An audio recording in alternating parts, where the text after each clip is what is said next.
Good morning, all of you. Now, today we are discussing regarding the ATP. Last time also આપણે discuss કર્યું હતું ATP નું, પણ આજે ATP માં આપણે આજે આગળ જોઈશું કે ATP નું પ્રોડક્શન ક્યાંથી અને કેવી રીતે શરીરની અંદર થાય છે. Energy comes from the ATP અને ATP ના જે સોર્સ છે, ATP વગર મસલ કોન્ટ્રેક્શન પોસિબલ નથી, કારણ કે ATP બાઇન્ડ થશે માયોસિન ક્રોસ બ્રિજ સાથે, માયોસિન ક્રોસ બ્રિજ એક્ટિન સાથે બાઇન્ડ થશે. અટેચમેન્ટ અને ડિટેચમેન્ટ માટે એટીપી જોઈશે, કેલ્શિયમને ટર્મિનલ સિસ્ટરને એમાં પાછું મોકલવા માટે એટીપી જોઈશે. તો એટીપી નો બહુ મોટો રોલ છે અને એ એટીપી તૂટશે તો એનર્જી આવશે, એનર્જીથી બધું કામ થતું હોય છે. પણ આ એનર્જી જે છે એના સોર્સ કયા કયા છે?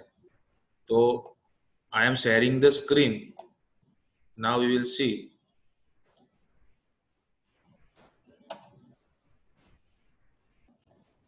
તમને એ ગાળે અવાજ સંભળાશે.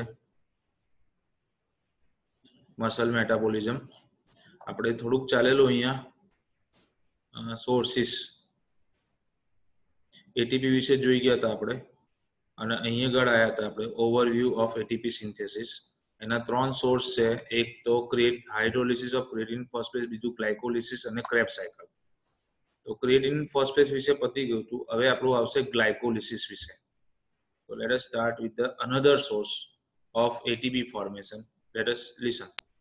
Click the blood vessel to learn more about glucose. Glucose is a major source of energy for synthesizing ATP. Glucose is available to muscles from 2 different sources. 1. Glucose enters the muscle cell directly from the blood. 2. Glucose is produced by hydrolysis of glycogen stored in the muscle cell. એટલે ગ્લુકોઝના 2 source છે. એક તો glucose direct જે આપણે જમ્યા એમાંથી બ્લડમાંથી સેલમાં આવે તે, અને જો ગ્લુકોઝ ના આવે તો ગ્લુકોઝ ક્યાંથી યુટિલાઇઝ થશે? જે ગ્લાયકોજનના ફોર્મમાં ગ્લુકોઝ સ્ટોર થયેલો છે તે. આ 2 સોર્સ છે ગ્લુકોઝના, અને આ ગ્લુકોઝનું ગ્લાયકોલિસિસ થશે તો એટીપી જનરેટ થશે.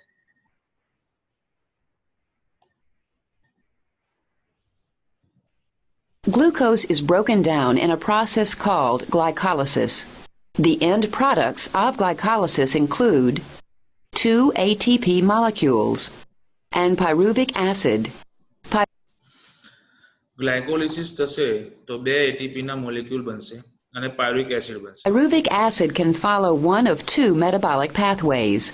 Click the pyruvic acid triangle to see the first pathway. હવે આ જે પાયરુવિક એસિડ છે એ 2 પાથવે, આઈધર એનાબોલિક પાથવે ઓર આઈધર ઓક્સિજનની હાજરીમાં અને ઓક્સિજનની ગેરહાજરીમાં, આ 2 પાથવે આવશે, એરોબિક અને એનએરોબિક. જો ઓક્સિજન હશે તો શું થશે જોઈએ.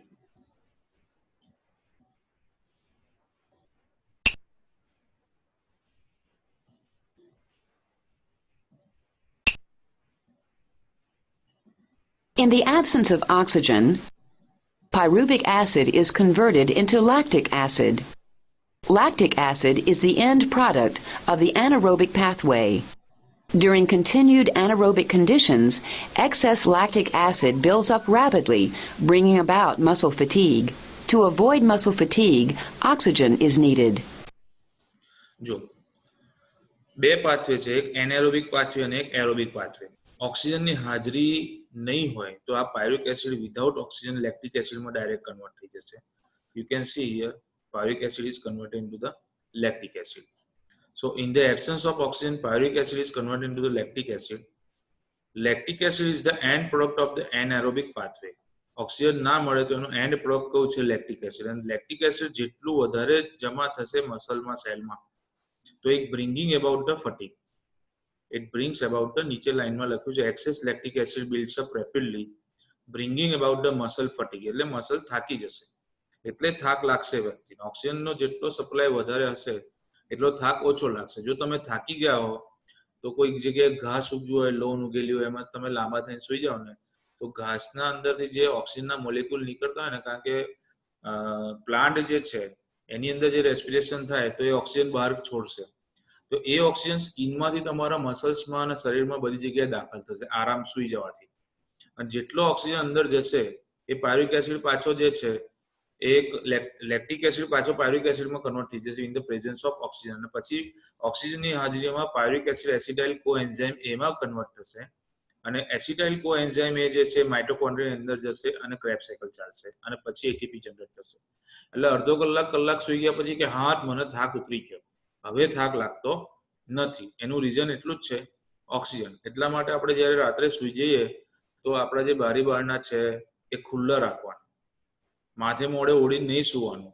ઓક્સિજનનું જેટલું સેચ્યુરેશન વધારે થશે એટલું એનર્જી વધારે આવશે, એટલા ખરાબ વિચારો નેગેટિવ થોટ ઓછા આવશે.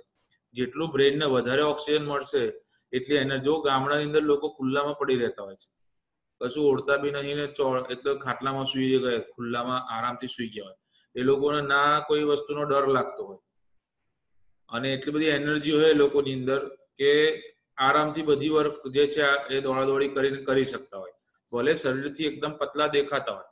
અને અહીં આગળ આપણા જે અહીં આગળ આખું મોટું મકાન બનાવ્યું હોય એમાં આગળ સિક્યુરિટી રાખેલી હોય, મેઇન ગેટ હોય, પછી પાછી જાળી હોય, પછી બેડરૂમનો દરવાજો હોય, પછી બારીઓ હોય, બધું જ ટોટલી બંધ કરી દે અને તે છતાં માથે મોડે ઓળીને સુઈ જાય. એટલે ઓક્સિજનને કોઈ જગ્યાએથી અંદર આવવા ના દે. અને પછી રાત્રે મોડે ઓળીને રાત્રે મોબાઈલમાં ચડ્યા કરે, વોટ્સઅપ ને ફેસબુક ને આઈ મિસ યુ ને આમ ને તેમ ને, રાત્રે 1:30-2 વાગ્યા સુધી પછી ઊંઘે નહીં. અને પછી ઊંઘે નહીં અને પછી પાછા સવારે ઉઠે ને તો આંખો લાલ હોય અને મને તો કઈ ઊંઘ ના આવી ને આમ ને તેમ ને, અને શરીરમાં તાકાત હોય નહીં. કારણ કે ઊંઘવું જરૂરી છે. જેટલું આપણે જાગીએ ને એટલું ઊંઘવું પણ જરૂરી છે. કારણ કે એક નાની અમથી ઊંઘ જે છે, સ્લીપ જે છે, એનાથી તમારા બ્રેનને ઓક્સિજન વધારે મળે. બીજું ઘણી વખત ખરાબ વિચારો આવે, નેગેટિવ થોટ આવે, આમ થશે તેમ થશે ફલાણું ટીકણું ને, બધું જે નેગેટિવ જનરેટ થાય ને એ રાત્રે વધારે જનરેટ થાય. કારણ કે ઓક્સિજનનું સેચ્યુરેશન જ્યારે ઓછું થાય, બ્રેન થાકી ગયું હોય અને તે છતાં તમે બ્રેનથી વિચારવાનું ચાલુ કરો, એના કરતાં બેટર છે કે રાત્રે સુઈ જ જાઓ. મોડી રાત સુધી જાગવાથી અથવા રાત્રે અમુક લોકો એવું કહેતા હોય કે મેં તો 12માં અથવા 10માં વાંચવા બેસે ને એટલે પછી ચોપડી ખોલીને વાંચવા બેસે એટલે આમ તો વાંચતા તો હોય નહીં કશું, ખાલી લાઇટો ચાલુ રાખીને ચોપડી ખોલીને 12, 1, 2 તો આજુબાજુ વાળા પાડોશીઓ કે યાર તમારો છોકરો અથવા તો તમારી છોકરી તો યાર બહુ મહેનત કરે ને રાત્રે 2 વાગ્યા સુધી લાઇટ ચાલુ હતી. તો પછી એનો ઇમ્પલ્સ આવે, બીજા દિવસે 3-4 વાગ્યા સુધી લાઇટ ચાલુ રાખે, મોડા સુધી જાગે કે મને મજા આવે એમ કે લોકો મારા વખાણ કરે. એમાં એકચ્યુઅલી આ બધી વસ્તુ ફોલ્ટી છે, રોંગ છે. રાત્રે મોડે વાંચવાનું કોઈ કહેતું જ નથી. રાત્રે સુવા માટે જ છે અને સુઈ જ જવાનું. કારણ કે સૂતી વખતે તમારું ઇન્હેલેશન એક્ઝેલેશન સ્લીપની જે પ્રોસેસ હોય એમાં ફૂલ ઓક્સિજનનું સેચ્યુરેશન થાય. કારણ કે તમારી બોડી જે છે એ સુઈ ગયા, સ્લીપમાં છો તમે. ફિઝિયોલોજી ઓફ સ્લીપ પણ આવે છે તમારી નર્વસ સિસ્ટમમાં. તો એના પહેલું સ્ટેજ, બીજો સ્ટેજ, ત્રીજો સ્ટેજ, પછી ડ્રીમ વાળો સ્ટેજ, થોટ વાળો સ્ટેજ, અને ઊંઘીને ઉઠો તમે તો ઊંઘ પણ જ્યારે પેશન્ટ આવે ને તો એની ઊંઘ પૂછવાની હોય કે તમારે ઊંઘ કેવી આવે છે. કારણ કે ઊંઘ બી એક બહુ અગત્યનો ભાગ છે. બહુ સાઉન્ડ સરસ મજાની ઊંઘ આવતી હોય સ્લીપ, તો એ વ્યક્તિ હેલ્ધી હોય, એનર્જેટિક હોય, એના દરેક ઓર્ગનના ફૂલ્લી ઓક્સિજનનું સેચ્યુરેશન થતું હોય અને એનર્જી જનરેટ થતી હોય, બધા ઓર્ગન બરાબર કામ કરતા હોય. પણ એટલા બધા વિચારો અને બધું ખોટી વસ્તુઓ મગજમાં લઈને સુઈ જવાનું અને ખોટા થોટ, નેગેટિવ થોટ બધા લઈને સુઈ જવાનું, એ બધું નેગેટિવિટી ક્રિએટ કરે માણસની અંદર. એનર્જીનું લેવલ ઓછું કરે નેગેટિવ થોટ. એટલે એક રૂલ્સ છે કે 11-12 વાગ્યા ને એટલે ભાઈ હુઈ જવાનું એટલે હુઈ જ જવાનું. પછી કોઈ મોટા બિઝનેસ, સૌથી મોટો બિઝનેસ ઊંઘવાનો બિઝનેસ છે અમારો. અમારે ઊંઘવું છે એટલે ઊંઘવું છે બસ. એટલે કેમ? કારણ કે જેટલા બી દાખલા કે એમ સમજો કે તમે મોડા સુધી જાગો છો તો તમને બ્રેનને મજા આવી રહી છે, તમારી આંખોને મજા આવી રહી છે. તમે મોડા સુધી પિક્ચર જુઓ છો અથવા તમે મોડા સુધી ચેટિંગ કરો છો કે મોડા સુધી કઈ બી કામ કરો છો, તો તમારી આંખો અને બ્રેન બહુ ખુશ થઈ રહ્યું છે. હાર્ટ મજા આવી ગઈ, વાતો કરવાની મજા આવી ગઈ, વગેરે વગેરે. જે બી તમારા કોઈની જોડે લગાવ છે અને એની સાથે તમે મોડા સુધી વાતો કરો તો કઈ બી હોય એમ. પણ પ્રોબ્લેમ શું છે કે સ્ટમક છે, કિડની છે, ઇન્ટેસ્ટાઇન છે, they want rest, they want oxygen. કારણ કે આપણું શરીર ખાલી બ્રેન અને આંખોથી નથી, ઘણી બધી ઓર્ગન છે, બધા ઓર્ગન જે કામ કરીને થાકી ગયા હોય એ લોકોને ફૂલ્લી સેચ્યુરેશન ઓક્સિજન જોઈએ. અને એટલા માટે ઊંઘવું એટલે ઊંઘવાનું જ, બસ કમ્પલસરી ઊંઘી જ જવાનું. મિનિમમ 6 થી 7 કલાકની ઊંઘ હોવી જરૂરી છે. આપણે બધા મશીનો નથી, હ્યુમન બિંગ છે. મશીન હોય એ 24 કલાક કામ કર્યા કરે અને એમની અંદર ફિલિંગ ના હોય. મશીનની અંદર હ્યુમન બિંગની અંદર ફિલિંગ હોય, એક ફીલ ગુડ ફેક્ટર અને ફીલ બેડ ફેક્ટર. એ પ્રકારનો બધી વસ્તુઓ અંદર છે હ્યુમન બિંગની અંદર. એટલે આપણે કઈ મશીનો નહીં કે ભાઈ આપણે તો 24 કલાકમાંથી 20 કલાક કામ કરીએ અને 4 કલાક જ આપણે તો આરામ કરીએ, 2 કલાક જ આરામ કરીએ. તો એ બધું તમે તમારા શરીરને નુકસાન કરી રહ્યા છો. આજે નહીં તો 5 વર્ષે 10 વર્ષે બી એ કોમ્પ્લિકેશન થઈને બહાર આવશે. એના કરતાં જરૂરી છે કે દરેક ઓર્ગનને પ્રોપર નરિશમેન્ટ ઓક્સિજનનું મળવું જરૂરી છે. એટલા માટે સ્લીપ જરૂરી છે. અને ઊંઘતી વખતે સારા વિચાર કરી એકદમ જોરદાર પોઝિટિવ થોટ સાથે સૂઈ જાઓ, પોઝિટિવ થિંકિંગ સાથે સૂઈ જાઓ, તો તમે ઉઠશો ને તો ડબલ એનર્જીથી પોઝિટિવ બની નીકળશો. પણ તમે સૂતી વખત નેગેટિવ વિચારો, નેગેટિવ થોટ ક્રિએટ કરો અને નેગેટિવનું મલ્ટિપ્લિકેશન કરો અને પછી સૂઈ જાઓ, તો એ તમારી અંદર સવારે ઉઠીને નેગેટિવિટી વધારે આવશે. કારણ કે આ બધા વાયરસ, આ સિરિયલો બધી છે, રાત્રે સાસુઓના ઝઘડા રાત્રે 9 વાગે 10 વાગે બતાવે છે. એ રિશ્તા ક્યાં કહેલાતા હે, એવી બધી ગાણા જેવી સિરિયલો બધી બનાવે છે. એમાં સાસુએ આમ બોલીને, વહુ આમ બોલીને, તેમ થયું ને બદમાશીઓ બધી બતાવે છે. બદમાશીઓ જોવા માટે આપણે રાત્રે કેટલા વાગે 10 વાગે, 10:30 વાગે, 11 વાગે સિરિયલો જોઈએ. અને પછી એ બધી વસ્તુઓ મગજની અંદર લઈ અને સારો અહેસાસ લીધા વગર સૂઈ જઈએ આપણે. એટલે બધું નેગેટિવમાં ભરી અને આપણા અંદર જેમ રિસાયકલ બિનમાં કચરો આવે ને, એમ બધો કચરો આપણા મગજમાં, લોકોના મગજમાં ઉદ્ભવેલો કચરો આપણે આપણા મગજમાં ઠાલવીએ.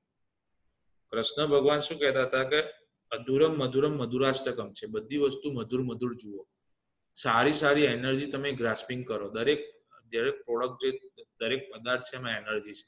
પણ એમાંથી તમે જે પરસીવ કરો એને પોઝિટિવલી પરસીવ કરો. કૃષ્ણ ભગવાન એવું કહેતા કે જ્યાં બી જુઓ ત્યાં પોઝિટિવ જુઓ, તમે નેગેટિવ ના જોશો. પણ અહીંયા જબરજસ્તીથી અમુક સિરિયલો, ક્રાઇમ પેટ્રોલ, સાવધાન ઇન્ડિયા, એમાં બધા જે પાછળ બેકગ્રાઉન્ડ મ્યુઝિકો, પછી ઇમ્પલ્સ બધા જે જનરેટ થાય અને એવા બધા પિક્ચરો જોઈને સુઈ જાવ તો મગજની અંદર શું તે બધી ખરાબી થાય. એટલે મધુર વસ્તુ જોવાથી, પોઝિટિવ એનર્જીથી, પોઝિટિવ આઈડિયાથી ને પોઝિટિવ ઓક્સિજન સપ્લાયથી એનર્જીનું લેવલ તમારું બહુ મોટું થાય. આ લોકો એમની ટીઆરપી વધારવા માટે બધા ખેલ કરે, એ લોકો સિરિયલોમાંથી કમાય, પણ તમે તમારું નુકસાન કરી રહ્યા છો. બહુ મોડા સુધી વર્કઆઉટ કરવાના કારણે you are damaging your organ system. How? તો ભાઈ સ્ટમકને આરામ જોઈએ છે, પણ તમારે જાગવાના લીધે સ્ટમકને આરામ નથી મળતો અને જોઈએ એટલું સેચ્યુરેશન ઓક્સિજનનું નથી થતું. તો બીજા દિવસ સપોઝિંગ તમે રેગ્યુલરલી 10મા ધોરણમાં હો તો રેગ્યુલરલી 11 વાગે ઊંઘ આવે એટલે ઊંઘી જતા હો, પણ તમે વાંચવાનું ચાલુ કર્યું 12મામાં કે ગમે ત્યારે, તો 1 વાગ્યા સુધી, 2 વાગ્યા સુધી, 3 વાગ્યા સુધી મોડા સુધી જાગ્યા, વાંચ્યું, એક્ઝામ છે કાલે તો એનો ડર છે મગજની અંદર કે આ કરવાનું છે, પેલું કરવાનું છે, આમ છે, તેમ છે, ફલાણું ટીકણું, એટલે મોડા સુધી જાગ્યા. પછી બીજા દિવસે સવારે જયારે છે ને તમને ખાવાનું બધું ઉપર આવતું હશે, પછી આમ જયારે ફીલ ગુડ ફેક્ટર આખું બગડેલું દેખાશે, જગ સુના સુના લાગે, એવું બધું થતું હશે તમારે. એવું બધું થશે કે આમ સારું મને નથી લાગતું. પછી તમે જયારે પાછા છે ને એક્ઝામ આપીને ઘરે આવીને સુઈ ગયા શાંતિથી, 4-5 કલાક ઊંઘીને ઉઠ્યા ને, હા હવે મને કંઈક સારું લાગ્યું. તો હવે આ સારું લાગવાનું કારણ શું છે? તો ઓક્સિજન છે અને સ્લીપ છે. એટલે જ્યારે તમે થાકી જાઓ, તમારું શરીર, ઓર્ગન એ બધું થાકી જાય વર્ક કરીને, તો તમારે એક મસ્ત ઊંઘ લઈ લેવાની. એ અડધો કલાકની, 20 મિનિટની કે ગમે એટલી બી હોય, ઊંઘશો તમે સરસ મજાની ઊંઘ સારા વિચારથી, તો તમારું ઓક્સિજનનું સેચ્યુરેશન સરસ થઈ જશે. હવે મેઇનલી ઓક્સિજન જો હોય તો આ લેક્ટિક એસિડના લીધે થાક લાગે, પણ જો ઓક્સિજન હશે તો આ પાયરુવિક એસિડનું શું થશે તે હવે આપણે આગળ જોઈએ.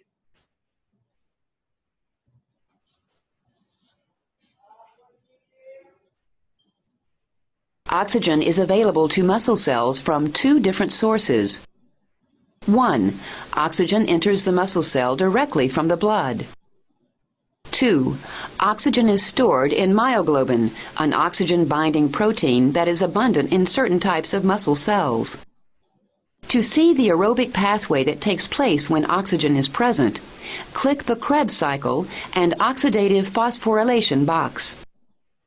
હવે ઓક્સિજન છે એ મસલ્સમાં આવશે બે જગ્યાએથી, એક તો બ્લડ વેસલ્સમાંથી, કારણ કે આપણે જ્યારે શ્વાસ લઈએ છીએ તો ઘણા બધા ઓક્સિજનના મોલેક્યુલ અંદર લંગ્સમાં જાય છે, અને આ એક આરબીસી ની અંદર જે હિમોગ્લોબિન છે, એક આરબીસી માં 250 મિલિયન મોલેક્યુલ છે, એટલે 25 કરોડ હિમોગ્લોબિનના મોલેક્યુલ એક આરબીસી માં છે, અને એક હિમોગ્લોબિન સાથે 4 ઓક્સિજન બાઇન્ડ થાય, એટલે 100 કરોડ ઓક્સિજન જે છે એક વખતે એક આરબીસી એ લંગ્સ ગાળે જાય ત્યારે 100 કરોડ લઈ જાય, એવા 45 લાખ આરબીસી એક ડ્રોપ બ્લડમાં છે, એવું 5 લિટર બ્લડ આપણા શરીરમાં છે, એટલે ઢગલાબંધ બ્લડ જ્યારે લંગ્સમાં જાય તો ઢગલાબંધ ઓક્સિજન છે એ આરબીસી પકડી લે અને એ ઓક્સિજન છે બોડીમાં બધે સપ્લાય કરે.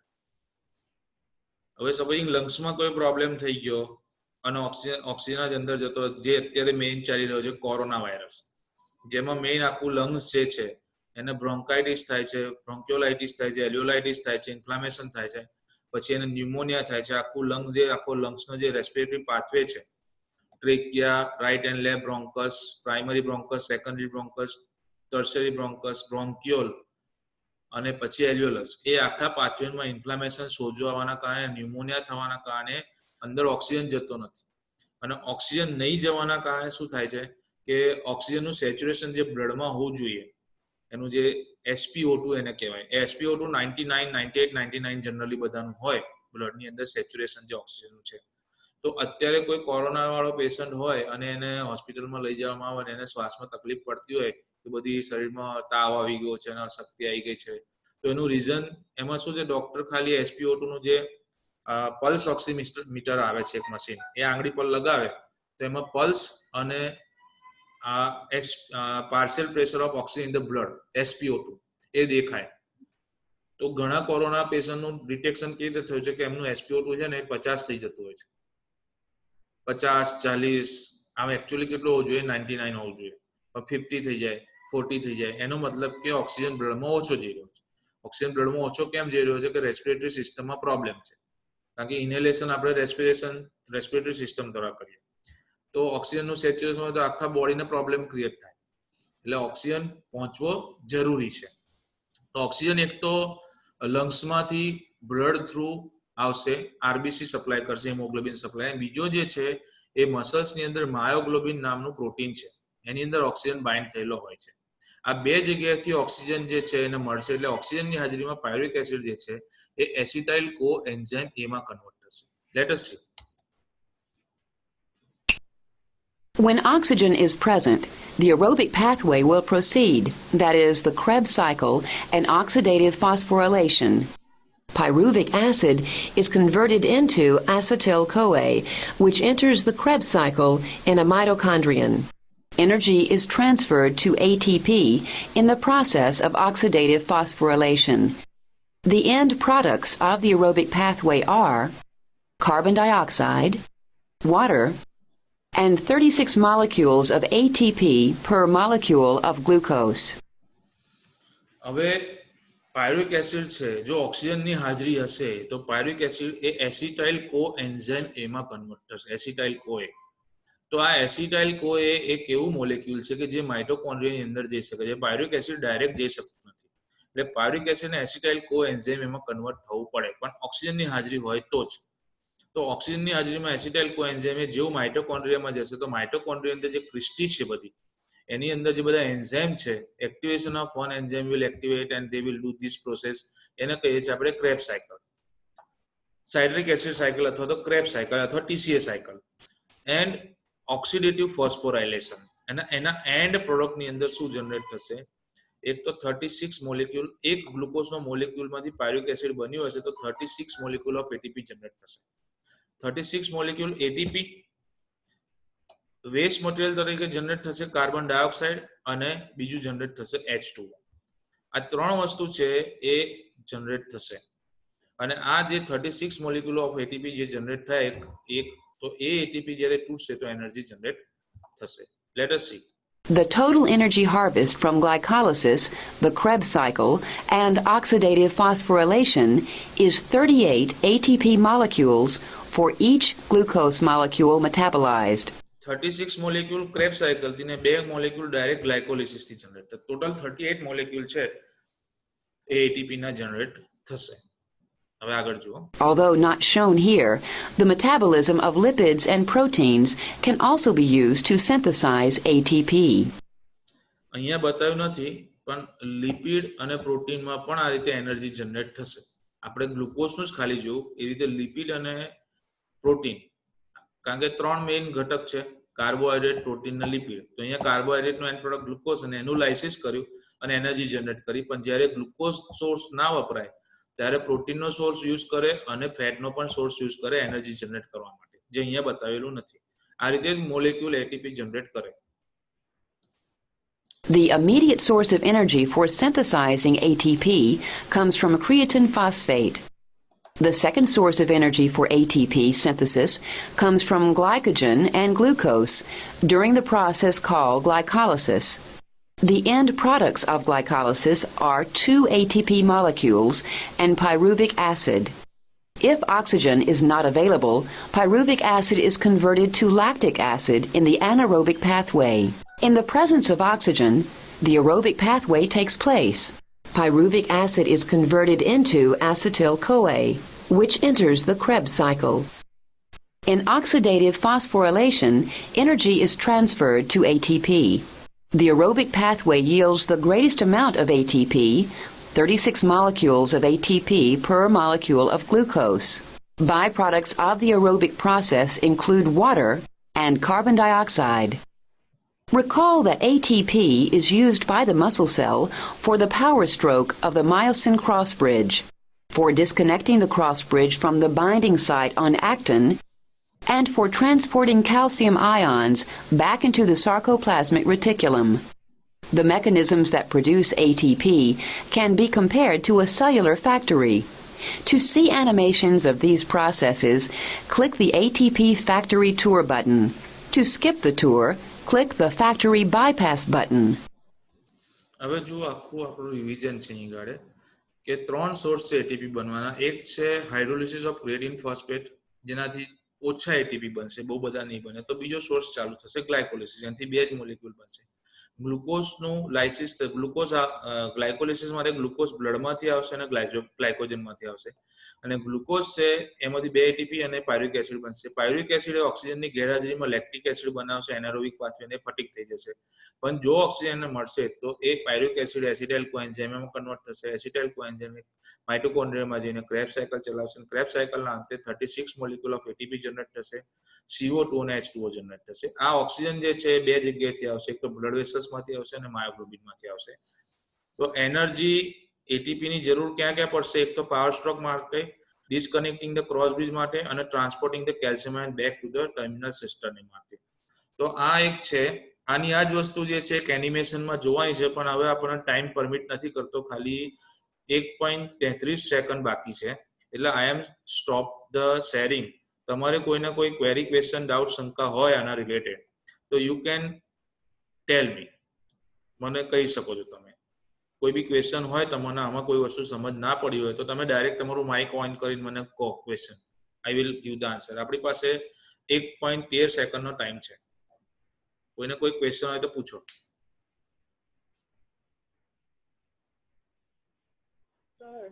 બોલો અમતુલ્લા. બતુલ બોલો. એટીપી પાવર સ્ટ્રોક માટે યુઝ થાય, મતલબ પાવર સ્ટ્રોક એટલે શું છે કે જે ક્રોસ બ્રિજ ફોરવર્ડ અને બેકવર્ડ જતું હતું ને, ક્રોસ બ્રિજ જે માયોસિનનું ક્રોસ બ્રિજ છે એ ફોરવર્ડ જાય અને બેકવર્ડ જાય. તો એ ફોરવર્ડ અને બેકવર્ડ મુવમેન્ટ થવા માટે શું જોઈએ? એનર્જી જોઈએ. એનર્જી શેમાંથી આવશે? એટીપી માંથી. આ જે ક્રોસ બ્રિજ છે એ એક્ટિન સાથે બાઇન્ડ થયેલું છે અને એક્ટિન સાથે બાઇન્ડ થયેલું અને ફોરવર્ડ મૂવ થાય તો આખી એક્ટિન ફિલામેન્ટ ખસે, એને પાવર સ્ટ્રોક કહેવાય. સમજાયું કે ના સમજાયું? સમજ્યો. ઓકે. બીજો કોઈ ક્વેશ્ચન? લેસ ધેન 1 મિનિટ છે આપણાને.